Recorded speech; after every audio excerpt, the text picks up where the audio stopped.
Get it in writing is a time-tested mantra of good business practice. In this segment of Tacoma Means Business, Andrew Fry provides insight into the need of seeking good business counsel. To be clear, I'm not a lawyer. I'm not going to be a lawyer. I took a law class when I was at the University of Washington, Seattle, but I think it was called Psychology in the Law. I don't think that counts.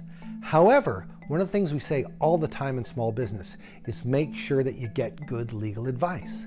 And when you're a small business and you're just starting out, that expense is something that's sometimes very hard to justify. Well, save up for it, get it where you can. If you can be part of an organization that provides it, a small business association, maybe a co-worker location that allows for summit, then hopefully you can tap into a little bit of it.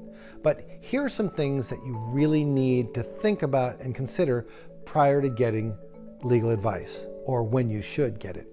Number one is, how are you going to form the company? Especially if you're the sole business owner, there's always that question of, are you a sole proprietor or are you an LLC? Now, as I said, I'm not a lawyer, but I do know lawyers who said, are you kidding me? LLC, it's easy to do. In fact, when I've set up my latest small company, I did. I went online, I got the LLC paperwork, and I did the filing with a minimum cost to myself to set it up as an LLC. As a sole proprietor, I didn't want my personal assets at risk when I was opening up another small venture.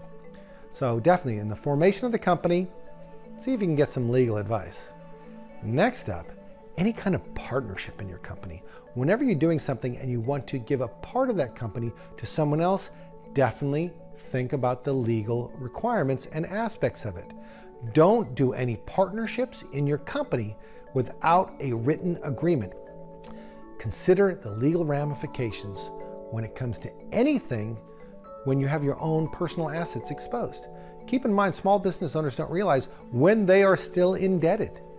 And the small addendum to that advice is always pay your taxes first.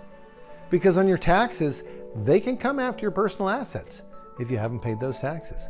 So make certain that you do. Again, from the legal standpoint, whenever you're doing any hiring, if you're working with employers, understand the legal points.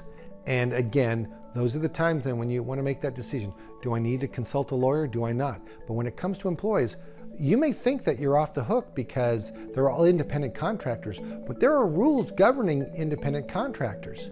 For instance, are you telling them exactly what they need to do? Are you directing them? It doesn't matter if they're working 10 hours or 40 hours. If you are telling them exactly what they need to do and overseeing what they're doing, you may be on the hook for the employment insurance on that as well.